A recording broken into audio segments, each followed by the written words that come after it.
રામ રામ મિત્રો, જુનાગઢની ગિરનારની ગોદમાં આવેલો દામોદર કુંડ એકમાત્ર જળાશય નથી, પણ હજારો વર્ષનો ઇતિહાસ, સંસ્કૃતિ અને મોક્ષનું જીવંત પ્રતીક છે. સોરઠની ધરતી માટે કહેવત છે ને કે સોરઠ દેશ ન સંચર્યો, ચડ્યો ન ગઢ ગિરનાર, ન નાયો દામો રેવતી, અફળ ગયો અવતાર, અફળ ગયો અવતાર.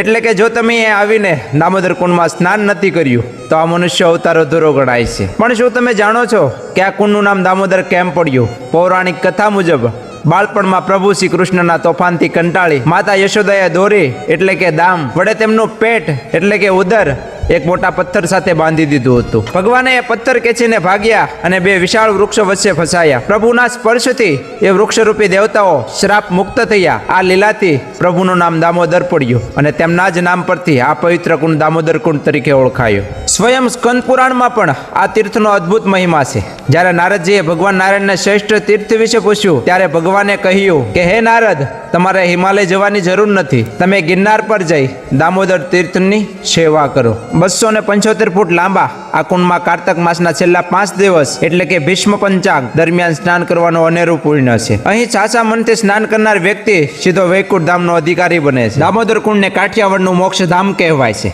અહીં પધરાવવામાં આવેલા અસ્થિ પાણીમાં ઓગળી જાય છે. આ જ પવિત્ર કુંડમાં ભગવાન શ્રી કૃષ્ણના અસ્થિ પણ પધરાવવામાં આવ્યા હતા. આ ઉપરાંત અહીં વીર માંગણાવાળાના અસ્થિ પણ પધરાવવામાં આવ્યા હતા. 12 ફેબ્રુઆરી 1948ના રોજ રાષ્ટ્રપિતા મહાત્મા ગાંધીજીના અસ્થિ પણ આ જ પવિત્ર કુંડમાં વિસર્જિત કરવામાં આવ્યા હતા. અહીં બ્રાહ્મણો આજે પણ પેઢીઓ જૂના વંશાવળીના ચોપડા ચાચવે છે. આ એ જ પવિત્ર કુંડ છે જ્યાં ભક્ત કવિ નરસિંહ મહેતા દરરોજ બ્રહ્મ મુહૂર્તમાં સ્નાન કરવા આવતા અને અહીંથી પાછા વળતા ગુંજતા તેમના પ્રભાતિયા આજે પણ ગુજરાતના ઘરે ઘરે સંભળાય છે. દામોદર કુંડ એકમાત્ર પાણીનો કુંડ નથી, પણ આપની સનાતન સંસ્કૃતિનું અતૂટ શ્રદ્ધાનું કેન્દ્ર છે.